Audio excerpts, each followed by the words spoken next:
आशा करता हूं आप सब बहुत अच्छे होंगे। मेरा नाम है सिद्धांत अग्निहोत्री। स्टडी ग्लोब्स पे आपका बहुत बहुत स्वागत है। बहुत बहुत बहुत बड़ी खबर आ रही है दोस्तों। यहां मिनिस्ट्री ऑफ होम अफेयर्स ने कुछ अनाउंस किया है। हम अपडेट्स इस लेक्चर में नहीं लेंगे, अगले लेक्चर में लेंगे। लेकिन होम अफेयर्स ने साफ साफ ये कह दिया है कि आप जो हैं वो अपनी तैयारी शुरू कर दीजिए। सरकार का सीधा जनता को आदेश ये है और प्रशासन को आदेश ये है कि युद्ध के समय आपको क्या क्या करना है ये हैंडी रखिए, ये चीज समझाइए लोगों को। अब देखिए, हम में से बहुत लोगों ने युद्ध तो देखा नहीं है, ना ही हम उस समय पैदा हुए थे। फुल फ्लेजेड वॉर नहीं होगी ये मान के चलिए आप, लेकिन बहुत बड़ा इंपैक्ट होगा, ठीक है ना। एक फुल फ्लेजेड वॉर और एक स्ट्राइक्स के बीच में ये चीज रहेगी और हो सकता है कि हम पीओके का कुछ बड़ा हिस्सा जो है वो अपने कब्जे में ले लें। चाइना इसमें मदद करेगा। क्या आपको पता है शज़गाम वैली में चाइना की एक छोटी सी कंपनी है? क्या आपको पता है कि वो चिप्स बनाती है, वेफर जो होता है ना, जिससे पूरी टेक्नोलॉजी ड्रिवन इंडस्ट्रीज चलती हैं और पूरा चाइना चलता है, क्योंकि उसको अमेरिका को काउंटर करना है, क्योंकि चाइना को ये समझ में आ गया था कि अमेरिका को काउंटर करना बहुत ज़्यादा ज़रूरी है। क्या आपको पता है कि चाइना ग्लोबल वार्मिंग के कभी पक्ष में नहीं है, क्योंकि पाकिस्तान ने लगभग 250 के करीब ग्लेशियर्स चाइना को दे दिए। वेफर चिप्स को बनाने में, एक छोटी सी वेफर चिप को बनाने में हज़ारों लीटर पानी लगता है और ये फ्रेश वाटर यहाँ से आता है। तो इसीलिए शज़गाम से पूरी इन्होंने रोड बनाई जो काराकोरम तक कनेक्ट करती है, और इसीलिए चाइना पाकिस्तान का साथ देगा। उसने इतना इन्वेस्ट कर दिया है।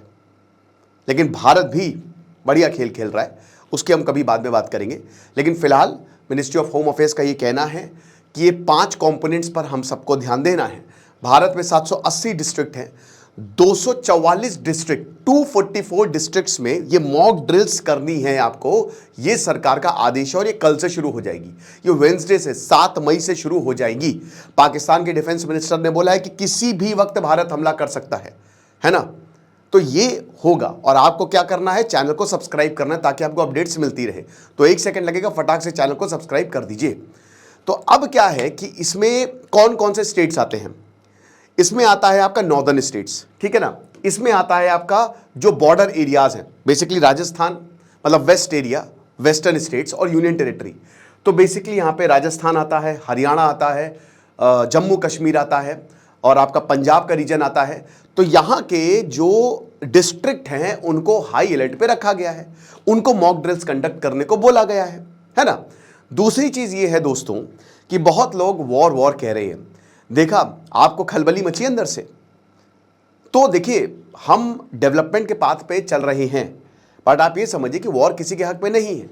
लेकिन हमको पाकिस्तान को इस बार स्ट्राइक करना ही करना है, चाहे जो भी हो जाए, कुछ भी हो जाए। आपको अपनी सेना के पीछे, अपनी सरकार के पीछे खड़ा रहना है। तो हमको स्ट्राइक करना है, उनको हराना ही पड़ेगा इस बार, वरना कभी नहीं रुकेगा। आप ऐसे समझिए, और एक बार हमने उनको हरा दिया तो once and for all problem solve हो जाएगी। तीसरी चीज ये है कि कुछ लोग हो सकता है डर गए, सर ऐसा होने वाला है। आप डरिए नहीं, ये एहतियातन है। मिनिस्ट्री ऑफ होम अफेयर्स ने बोला कि कुछ मिस एडवेंचर हो जाए तो इसलिए है। वैसे हमारी सेना फुल्ली इक्विप्ड है, टेक से ही हम मार देंगे। आपको बता दूं कि कल पाकिस्तान के जो साइबर अटैक उन्होंने किया, ठीक है, तो यहाँ पे जो थे हमारे हैकर्स, उन्होंने सब कुछ खत्म कर दिया। तो हमने बहुत सारे ऐसे टेक्निकल वेपन्स बनाए हैं जिससे आसानी से आप पाकिस्तान के इस पूरे इंफ्रास्ट्रक्चर को खत्म कर सकते हैं। ऊपर से हमारे डिफेंस सिस्टम जबरदस्त हैं। इससे पहले पाकिस्तान इंटर करेगा, हम लोग घुस जाएंगे। तो परेशान होने की बात आपको नहीं करनी है, नहीं होना, परेशान नहीं होना है ना। से ये मिनिस्ट्री ने इसीलिए बोला है ना कि देखिए, ये प्रोटोकॉल्स होती हैं। जब भी आप युद्ध में जाते हैं तो ये मॉक ड्रिल्स करवानी पड़ती है ताकि आपको पता चले कि इन केस अगर ऐसा कुछ हुआ। देखिए भाई, बॉर्डर पे तो होगा ही होगा। जो बॉर्डर स्टेट्स हैं, जो बॉर्डर के बिल्कुल पास वाले एरिया हैं, वहां पे तो होगा ही होगा युद्ध। आज 11वां दिन है पाकिस्तान ने सीज़फायर का वायलेशन किया है। तो यही है। बाकी आप हमारे साइकोलॉजी ऑफ नेटवर्किंग कोर्स को अवेल कर सकते हैं। 11 मई को क्लासेस होंगी। अगर आपकी बात कोई मान नहीं रहा है, अगर आप फीडबैक देना चाहते हैं, डिटेल एनालिसिस, एग्रेसिव बिहेवियर किस तरीके से कोई अगर आपको परेशान कर रहा है तो आप कैसे टैकल करें, साइकोलॉजिस्ट डॉक्टर मयूरिका दास आपको बताएंगे। मात्र 300 का कोर्स है, डिस्क्रिप्शन कमेंट बॉक्स में लिंक दिया है। तो यूनियन होम मिनिस्ट्री ने 244, आप समझ रहे हो, डिस्ट्रिक्ट्स को यही बोला है कि आप मॉक ड्रिल्स करवाइए और ये कल से होगी, है ना। अब वही है, कॉम्प्लेक्स थ्रेट्स है, न्यू कॉम्प्लेक्स थ्रेट्स है। वैसे आपको बता दूं कि भारत और जापान भी मिले, जनरल नाकामोतो, और उनसे जो है उन्होंने, जापान ने भी हमको बोला कि आप मारिए, कोई दिक्कत नहीं है।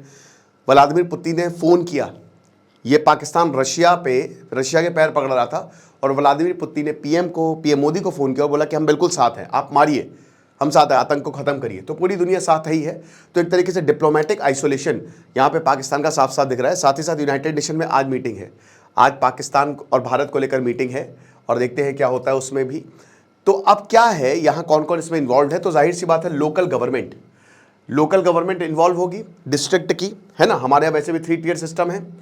फिर उसके बाद जो सिविल डिफेंस वार्डन्स होते हैं ये इन्वॉल्व होंगे, होम गार्ड्स इन्वॉल्व होंगे, NCC national cadet corps involve होंगे, नेशनल सर्विस स्कीम जो वॉलंटियर्स है एनएसएस, नेहरू युवा केंद्र संगठन इन्वॉल्व होंगे, और स्टूडेंट्स, स्कूल्स और कॉलेजेस के स्टूडेंट्स को भी इन मॉक ड्रिल्स का पार्ट होना है। ये दिशा निर्देश जारी किए हैं मिनिस्ट्री ऑफ होम अफेयर्स ने। तो इसमें क्या क्या होगा मैं आपको फटाक से बता देता हूं। उसके 5 कंपोनेंट्स हैं। सबसे पहले तो एयर साइरन, ठीक है ना। अब एयर रेड साइरन क्या होता है, आपको पता है कि जब भी पहले के ज़माने में जब ये आते थे, प्लेन्स आते थे, हमला करते थे, तो सायरन बजता था। आज भाई थोड़ा टेक्निकलिटी आ गई है, तो अगर कोई प्लेन तो नहीं आ पाएगा वैसे, है ना, उनकी उतनी औकात नहीं है कि प्लेन आ जाए, उससे पहले ही रेफाइल ऐसी की तैसी कर देंगे। लेकिन अगर कुछ तोपखाना या कुछ भी आता है तो एक सायरन बजेगा। याद रखिएगा ये एहतियातन है, इसकी होने की प्रोबेबिलिटी बहुत कम है, लेकिन फिर भी 1% तो है ही है। तो एयर रेड सायरन जो है ये एक्टिवेट होगा स्पेशली वल्नरेबल अर्बन सेंटर्स में और इंस्टॉलेशंस में, ठीक है ना। उसके बाद ये अलार्म सिस्टम जो है ये पब्लिक को अलर्ट करेगा कि भैया देखो जहाज आ सकते हैं या फिर ऊपर से हमला हो रहा है, तो आपको सेफ्टी पे जाना पड़ेगा। यहां पे बंकर्स होंगे, अब जाहिर सी बात है सेफ्टी कहां पे, अंडरग्राउंड सेफ्टी ही होती है, या फिर मिलिट्री के जो इंस्टॉलेशंस होते हैं। तो ये जो सेफ्टी है ना ये इंपॉर्टेंट है, आपको ढूंढनी है। और अगल बगल आपके अंडरग्राउंड होता ही होता है, ऐसा नहीं है कि मतलब कहीं नहीं होगा ये, तो वहां पे आपको भागना है। जो अगल बगल के लोग हैं जो इसमें इन्वॉल्व हैं उनको यहां पे तैनात किया जाएगा, और वो आपको सेफ्टी तक ले जाएंगे कि चलिए यहां पे, उनको पता होगा ना, इसीलिए मॉक ड्रिल्स है कि आप निकलिए यहां से फटाक से, सब कुछ रेडी रहेगा, ऑपरेशन रेडीनेस रहेगी। देन उसके बाद सिविलियंस को ट्रेनिंग दी जाएगी, वर्कशॉप्स जो है वो स्कूल्स में करवाए जाएंगे, ऑफिसेज में करवाए जाएंगे, कम्युनिटी सेंटर्स में करवाए जाएंगे। वैसे भी ज़्यादातर जो बिल्डिंग्स होती हैं उसमें आपका बेसमेंट होता ही होता है, तो इन जगह वर्कशॉप्स होंगे। पार्टिसिपेंट्स को ये बताया जाएगा कि जैसे ही अटैक होगा आपको कैसे रिस्पॉन्ड करना है, ड्रॉप एंड कवर टेक्निक बताई जाएगी तुरंत। उसके बाद जो नियर बाई शेल्टर्स हैं वो कि कहां भागना है, किधर आपको शरण लेनी है, फर्स्ट एड, और इतनी देखिए भाई युद्ध की बात है, एयर रेड होती है तो इंसान घबरा ही जाता है, तो उसके अंदर शांत कैसे रहना है। देन उसके बाद देखिए ब्लैकआउट्स हो सकता है, क्योंकि अब जैसे कल ही इनके मंत्री ने बयान दिया, भारत ने नदी रोक दी है ना, चिनाब नदी रोक दी, एकदम खाली जा रही है, कुछ नहीं है वहां पे। तो इनके मंत्री कह रहे हैं, डिफेंस मिनिस्टर, कि हम जो हैं वो इनके क्रिटिकल इंफ्रास्ट्रक्चर को टारगेट करेंगे। इन्होंने कहा अब हो सकता है, जैसे यूक्रेन में क्या हुआ था कि ग्रिड्स पे हमले हुए थे, यूक्रेन की पावर ग्रिड जो है ना उसमें हमले हुए थे, टेक्निकल हमला भी था और बम से हमला भी था, तो एक ब्लैकआउट की सिचुएशन क्रिएट करने की कोशिश की गई थी। तो इसमें सडन ब्लैकआउट्स जो है हो सकता है।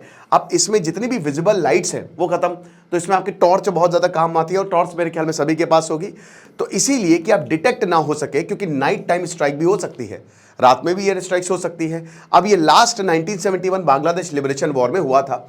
फिर उसके बाद इवैक्यूएशन ड्रिल्स, ठीक है ना, ऑफिशियल से जो है कि किस तरीके से लोगों को फटाक से, जो हाई रिस्क जोन्स हैं उनको सेफ एरिया में ले जाए फटाक से, ये भी है। और ये बताएंगे कि देखिए ये जो ड्रिल्स हैं इसमें बहुत सारी खामियाबी नजर आएंगी, तो इसको भी हम क्या करेंगे, आइडेंटिफाई करेंगे और इसको सही करेंगे, और ऑपरेशन जो है वो स्मूथ हो जब असली में इमरजेंसी आए। वैसे भी दोस्तों मॉक ड्रिल्स कई जगह हो भी रही हैं, कुछ पर्टिकुलर एरियाज में हो भी रही है। And then there are camouflage exercises, तो इसमें स्ट्रैटेजिक बिल्डिंग्स और इंस्टॉलेशंस आएंगे, जिसमें मिलिट्री बेसेस, कम्युनिकेशन टावर्स, हर अर्बन सेंटर में जो भी शहर कैंट एरिया होता है, कैंटोनमेंट एरिया, वो आर्मी के कंट्रोल में होता है, ठीक है ना।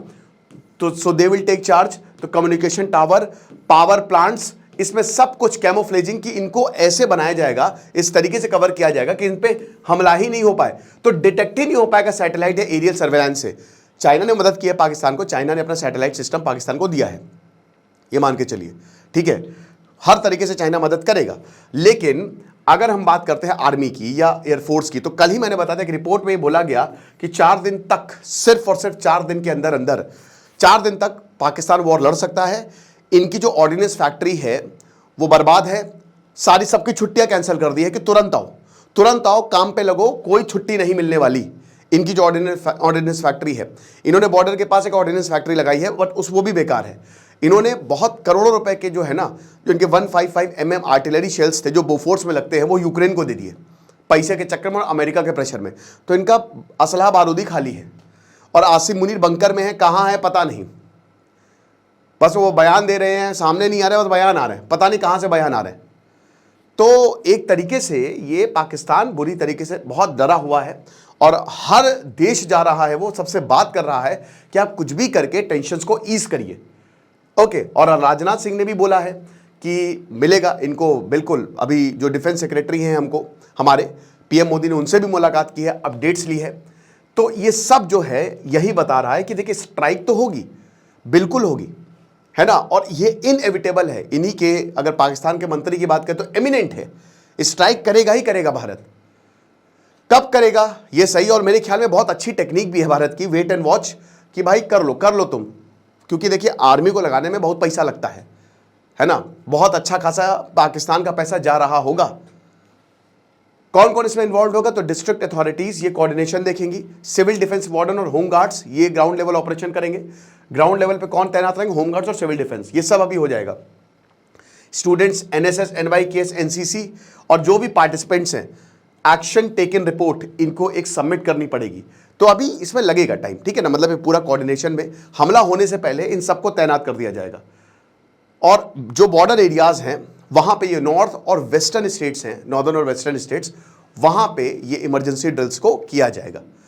और मैं फिर से बता रहा हूं कि ऐसा कुछ होगा नहीं, लेकिन एहतियातन भाई हमको तो सारे प्रिकॉशंस लेने हैं ना।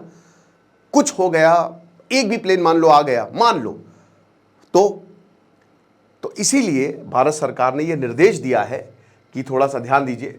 और फिरोजपुर देखिए, कुछ मैंने क्या बताया कि कहीं पे ऑलरेडी ये ड्रिल्स चल रही हैं, है ना। तो अभी संडे को फिरोजपुर कैंटोनमेंट जो पंजाब है, वहां पे 30 मिनट, आधे घंटे की ब्लैकआउट ड्रिल हुई थी, आधे घंटे की, ओके। और वही अब बहुत लोग बोलेंगे कि सर इन सब की जरूरत नहीं है, काफी लोग बोल भी रहे थे मुझसे कि सर वॉर नहीं होना चाहिए। मैंने वही बताना कि अगर आप नहीं मारोगे तो फिर ये ऐसे ही करेंगे। तो देखेंगे, बाकी 9 पॉइंट्स है, 9 पॉइंट्स मैं आपको फिर से बता देता हूं कि इनमें 9 पॉइंट्स क्या क्या। ये तो 5 कंपोनेंट्स की मैंने बात की ओवरऑल मोटा मोटी। तो सबसे पहले तो ड्रिल कौन कौन से एरियाज पे फोकस करेगी कि इफेक्टिवनेस कितनी है। जो एयर रेड वार्निंग सिस्टम है ये बहुत दिनों से कभी नहीं यूज हुए, मतलब 1971 लास्ट यूज हुए थे, उसमें भी भारत ने पाकिस्तान की ऐसी की तैसी कर दी थी, कोई यहाँ पे प्लेन आ नहीं पाया था, है ना, खत्म कर दिया था यहाँ पे। तो यहाँ इफेक्टिवनेस कितनी है एयर रेड वार्निंग सिस्टम की। दूसरा पॉइंट ये है कि जो हॉटलाइन रेडियो कम्युनिकेशन है इंडियन एयरफोर्स का, वो कितना बढ़िया काम कर रहा है और कितना ज़्यादा ऑपरेशनल है। उसके बाद कंट्रोल रूम्स और जो शैडो कंट्रोल रूम्स है उनकी फंक्शनैलिटी कैसी है। फिर जो सिविलियन स्टूडेंट जो मैंने आपको बताया एक्सेट्रा, और जो सिविल डिफेंस एस्पेक्ट है ना, वो कैसा भी काम कर रहा है, क्या वो अपने आप को प्रिवेंट कर सकता है अगर कोई इस तरीके का अटैक होता है। प्रिवेंट तो कर ही लेगा, लेकिन वही बताना है कि एक प्रैक्टिस करने की ज़रूरत है। उसके बाद अगर क्रैश ब्लैकआउट होता है तो क्या क्या हमको प्रोविजंस, कौन कौन से प्रोविजंस है, क्या क्या मेजर्स लेने पड़ेंगे। फिर उसके बाद जो हमारे इंस्टॉलेशंस हैं इंपॉर्टेंट, उनको कैसे कैमोफ्लेज किया जाएगा, कैसे उनको छुपाया जाएगा। फिर उसके बाद जो सिविल डिफेंस सर्विसेज है जिसमें आपके वार्डन सर्विसेज सब आते हैं, वो कैसे एक्टिवेट होंगे। देन उसके बाद ब्लैकआउट्स में ये जो हमारी कॉम्प्रिहेंसिव स्ट्रैटेजीज है इनको कैसे एग्जीक्यूट किया जाएगा, और अल्टीमेटली इवैक्यूएशन प्लान्स कैसे होंगे। तो ये सब जो है बताया जाएगा। आपको क्या लगता है आप मुझे बताइएगा, लेकिन बस मैं यही बोलूंगा कि देश के साथ खड़े रहना है, सेना के साथ खड़े रहना है। यकीन से दोस्तों कह रहा हूं, आप मेरी बात याद रखिएगा कि एक बार हमला होगा ना, आपको बहुत सुकून मिलेगा, पूरी दुनिया को बहुत सुकून मिलेगा, और हर कोई इतना खुश हो जाएगा कि भैया वंस एंड फॉर ऑल हमने पाकिस्तान का इलाज कर दिया। और हो सकता है कि बहुत बड़ा एरिया पीओके का हमारे पास आ जाए, तो अगली बार छुट्टी आप नीलम वैली में मनाएं। Thank you so much. और डिस्क्रिप्शन कमेंट बॉक्स में साइकोलॉजी ऑफ नेटवर्किंग का लिंक दिया है।